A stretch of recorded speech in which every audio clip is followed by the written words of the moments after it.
Hey everyone, welcome to Jotform. My name is Kimberly, and today we're going to be walking through how to reimburse business expenses using Jotform's approval workflows. So I'm on the landing page for approvals, and if you're familiar with Jotform, it's going to look pretty similar to creating a form. We can start from scratch, use the one-step approval, or we can use a template. For this, I'm going to use a template. And then up at the top, I am going to search for expense or maybe even reimbursement. And so you can see we have a travel expense reimbursement. We have a business expense reimbursement. They look fairly similar, so I'm going to go ahead and just use this first template. So one of the things I love about this approval process is you get this bird's eye view. You can see everything that is going on in the entire approval process. If it's too small for you, you can always use the plus or minus to kind of bring it in, or the minus to bring it out. So for this, we can see that we have a form up here, travel expense reimbursement. So I'm going to go ahead and click on this so that way I have an idea of what is going to be asked on the form. So we can see we have their name, their ID, their email, a brief description of the expense. We also have an expense list to where they can write the date, what the expense was for, maybe the category, and then how much they spent or how much they want to be reimbursed, the total cost, and then the submit button. So that looks good. So I'm going to come back up here. Now we can see the first step is for it to come to me as the approver. Now, if you have an assistant, this is a great place to put them. You kind of like a gatekeeper. So you can even come in here, click the gear button, and you can change the approver email to your assistant's email. For this, I'm gonna go ahead and keep it the same, but you can see we have either approve or we have deny. If it goes to deny, it automatically gets the employee denied email, and then it goes to the end. That's it, one single step. But we can see if it's approved, there's a little bit more stuff that's gonna be happening. So we can see right here, we have some conditions going on. So we have if, else condition. So we see the total cost is greater than $1,000. So let's go ahead and click and take a look at this. We're gonna click on the gear.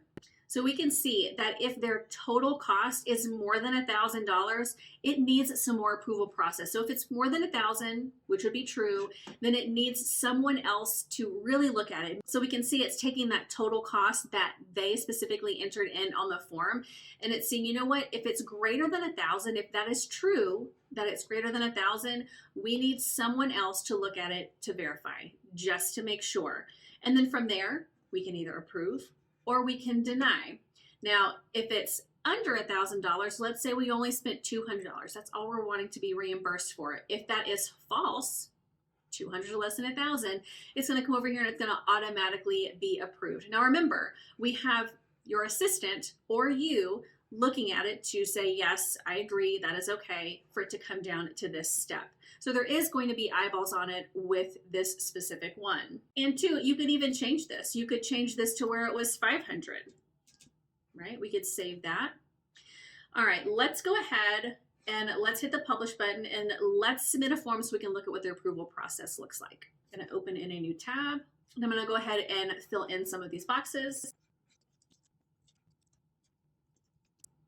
All right, and we can see that our cost over here is automatically totaling for us down here at the bottom. And another piece with this, since we are talking about money, you could even in the build a form section, you could add a file upload for them to upload receipts so you could see what they're spending money on. I'm gonna go ahead and click submit.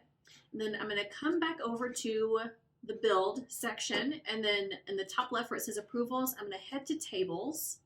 And then we can see my submission. You can see right here, the approval status is currently in progress, but we can see the expense list and the amount that I spent. So all we need to do to approve or deny this request is just click on in progress, and then we can see their form in total. So we get a really good idea of what they spent. Now, remember, there's two different ones. I am just the first one that it comes to, kind of like that assistant. So I'm gonna go ahead and prove it. And that is it, really, really simple. Now, if we would have done it was over $1,000, it would have required another step in the approval process. So if you have any questions about using Jotform approval workflow for your reimbursement for business expenses, please leave it down below in the comments, and I'll see you later.